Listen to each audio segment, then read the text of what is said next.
जब रात के तिनके भी छुपने लगते हैं, तभी कुछ ऐसी आवाज़ें आती हैं जो बताते हैं कोई चीज़ हमारी दुनिया में नहीं रहनी चाहिए थी। मैंने ये कहानी सुनी थी एक ऐसे आदमी से जिसने वो सब अपनी आंखों से देखा और अब उसकी आवाज़ ही गायब है। मैं आपको एक ऐसा वाकया सुनाने जा रहा हूं जिसे सुनकर आप अपनी चादर के कोने और ज़्यादा खींच लेंगे। कहानी सच है, जिसे मैंने खुद लोगों से सुना, दस्तावेज नहीं, पर जिनकी आवाज़ में डर इतना था कि मैं उसे भूल नहीं पाया। इस कहानी में जितनी बातें हम सोचते हैं, उतनी ही चीज़ें हमें समझ से बाहर छोड़ देंगी। तैयार रहें, धीरे धीरे बैठिए और अगर रात है तो लाइट थोड़ी धीमी कर दीजिए, क्योंकि जो भी मैं सुनाने जा रहा हूँ, हर 30-40 सेकंड पर सांसों के पास एक ठंडी चीज़ आकर हिलाने लगती है। मैं इसे बताने से पहले एक छोटी सी चेतावनी दूं। कहानी में जो घटनाएं होंगी, लोग जो देखें, सुने और महसूस करें, सब असामान्य है और अंत में एक मोड़ ऐसा आएगा कि ये कह देगा कि कुछ घटनाएं सच में असंभव हैं। कहानी शुरू होती है एक छोटे से कस्बे से। नाम हम बदल लेते हैं ताकि बचे रह सकें वो लोग जिनसे मैंने सुना था। उस कस्बे का नाम था सिल। बदल दिया गया। सिल में रहने वाले ज्यादातर लोग खेती बाड़ी करते थे। शाम के बाद सब बंद और खामोश। एक बार बारिश में एक आदमी, रामन, अपने पुराने घर की छत पर सोया हुआ था। उसने बताया कि वो रात कुछ ज्यादा ठंडी थी। हवा नहीं चल रही थी, पर ठंड ऐसी कि आपकी हड्डियां भी कंपकपाती लगें। रामन ने बताया कि उसकी रात के लगभग 1:30 बजे आंख खुली। उसने सोचा पहले तो कि शायद कोई चिड़िया छत पर आ गई है, पर आवाज़ें अलग थीं, जैसे किसी ने धीरे धीरे खिड़की के पास पेपर घुमाया हो और फिर हवा में कोई शब्द लिख रहा हो। उसने देखा कि छत के कोने पर एक तरह की पीली राश शनोत बन रही थी, जो ठंडी धुंध की तरह ऊपर उठ रही थी और धीरे धीरे कमरे में फैल रही थी। रामन ने कहा, मेरे दिल ने जोर से धड़कना शुरू कर दिया।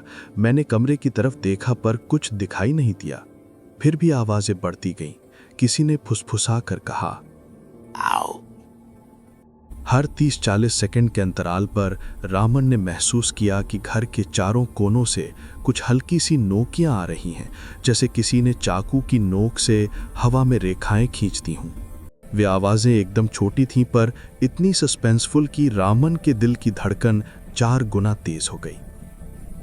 रामन ने अपनी रोशनी जलाई, एक पुरानी टॉर्च, और देखा कि कमरे के बीचों बीच एक तरह की आकृति उठ रही है। ये किसी इंसान जैसी नहीं थी, पर आकार धीमे धीमे बदल रहा था। कभी दीवार जैसी चौड़ी फैलती, कभी एक लंबी रेखा बनकर खिंचती।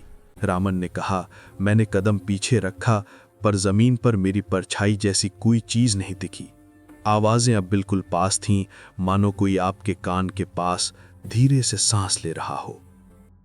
वो कहता है कि मुझे याद है, मैंने रोने जैसा एक छोटा सा आवाज निकाला और फिर किसी ने मेरे नाम की आहट ली, रामन। यह आवाज इतनी ठंडी थी कि मेरी गर्दन कांप गई। मैंने कहा, कौन है? पर जवाब नहीं आया, सिर्फ वही छूर पहचान। रामन ने खिड़की खटखटाई, पर बाहर कुछ भी नहीं था, सिर्फ काली बरसात और सड़क की चिपचिपी रोशनी।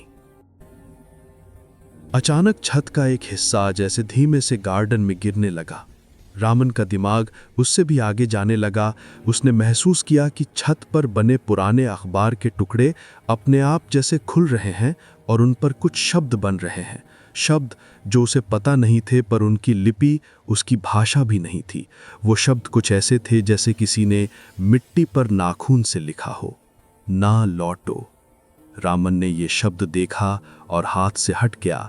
वो समझ गया कि ये कोई सामान्य तंत्रिका भ्रम नहीं है। तभी कमरे की दूसरी दीवार के पीछे से धीमी धीमी धुन सुनाई दी। कोई गाना नहीं, एक तरह की सरसराहट जो किसी पुराने रेडियो की तरह समय समय पर बदलती थी। रामन ने रेडियो की तरफ देखा, पर वहां तो कोई रेडियो नहीं था। और फिर उसने महसूस किया कि आवाजें घर के अंदर से नहीं आ रहीं, वे सीधे उसके सिर के अंदर से आ रही थीं। उसने जोर से सिर पकड़ा और तभी कमरे के अंधेरे में एक छोटी सी हंसी बूंद की तरह फूट पड़ी, ना तो मानवीय, ना ही पशु सी। रामन ने धीरे से कहा, अगर तुम इंसान हो तो बोलो।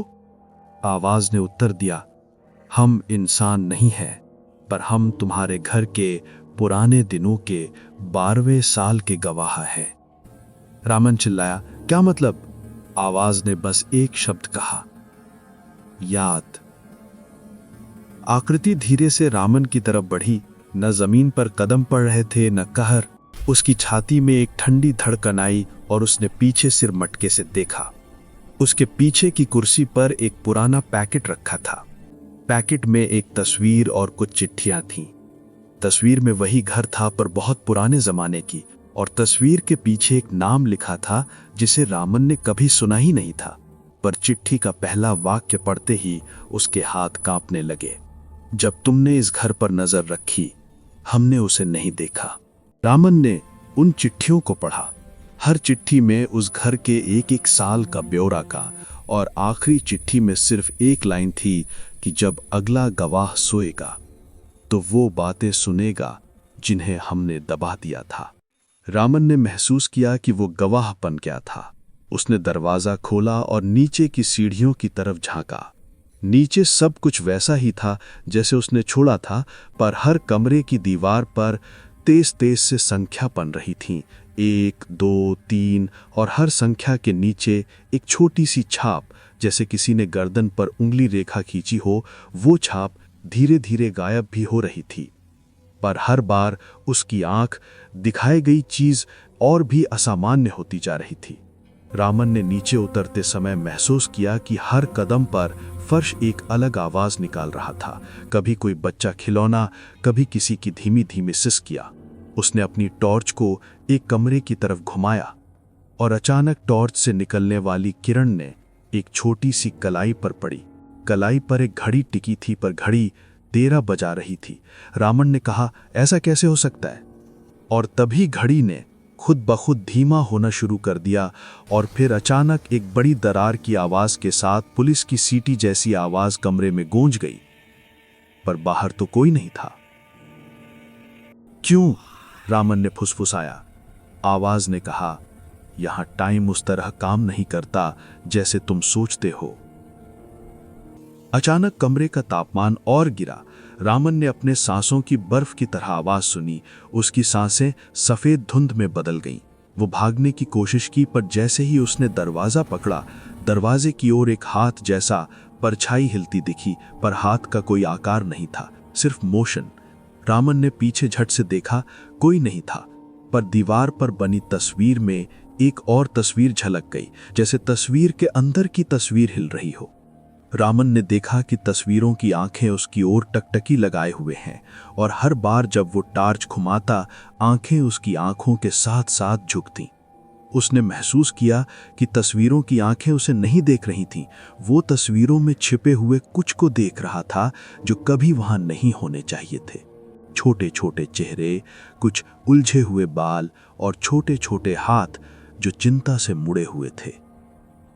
अचानक एक कड़क आवाज आई, तुमने हमारी गिनती रोक दी, और सारी तस्वीरें एक साथ झुककर गिर पड़ी, पर गिरते नहीं, हवा में जैसे ठहर गईं। रामन के कानों में बार बार वही शब्द गूंज रहे थे, गवाह, याद, और फिर लौट आओ। उसने भागकर खुद को बाहर निकाला, पर बाहर भी सड़क पर किसी का निशान नहीं था। सिर्फ मगरमच्छ की तरह पानी था जो सड़कों पर जमा था, और उसमें से कुछ छोटे छोटे चमकते हुए बिंदु ऊपर की तरफ देख रहे थे।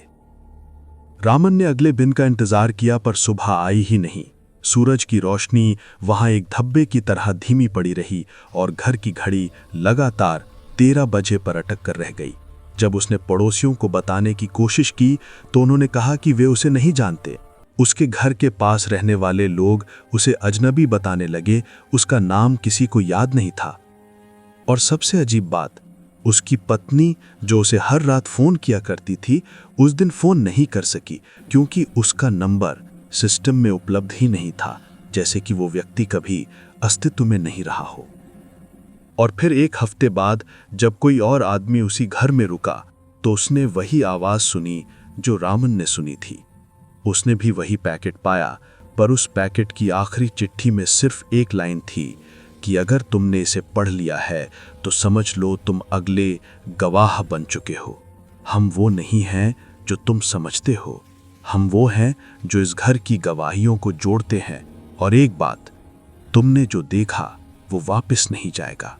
मैंने ये कहानी रामन से सुनी थी और रामन ने कहानी के बाद कुछ अजीब कर दिखाया। एक रात वो अचानक गायब हो गया। उसकी गाड़ियों पर सिर्फ धूल मिली और घर खाली पड़ा था।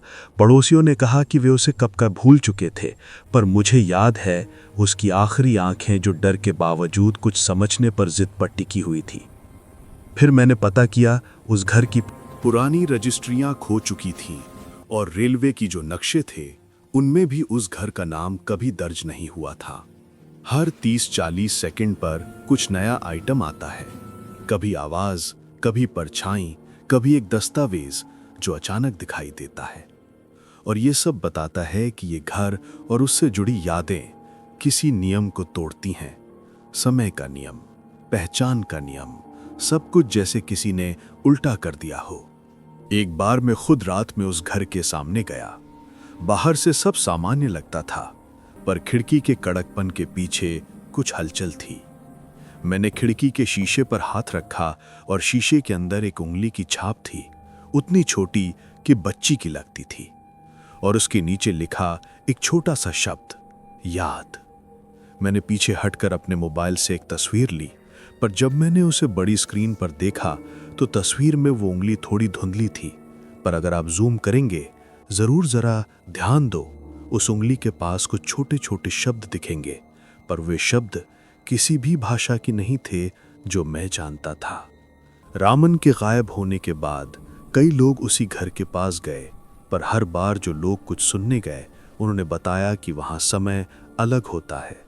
घंटियां लंबे घंटों तक एक ही सुर में बजती रहती हैं और कभी कभी दो लोग एक ही पल में अलग अलग घटनाएं देखते हैं।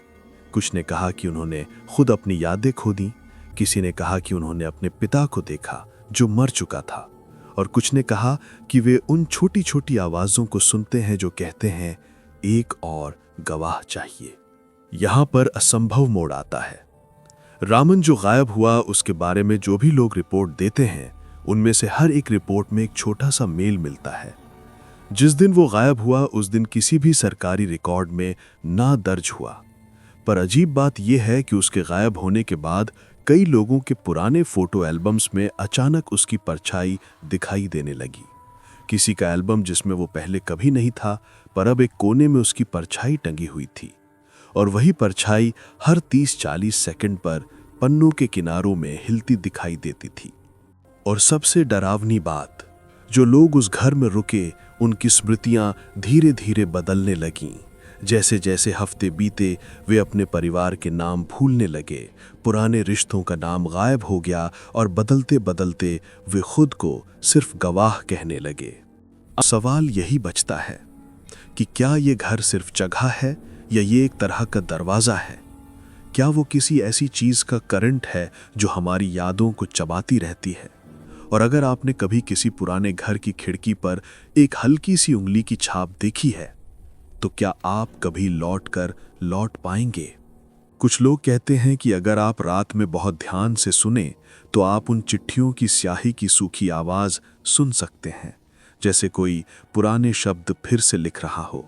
और अगर आप वो आवाज़ सुन लें तो आप खुद आगे के पन्ने पढ़ना चाहोगे, पर पन्नों के आगे जो लिखा है वो चीज़ है जो किसी भी नियम के अनुसार वहाँ नहीं होनी चाहिए, और वो चीज़ लौटती नहीं।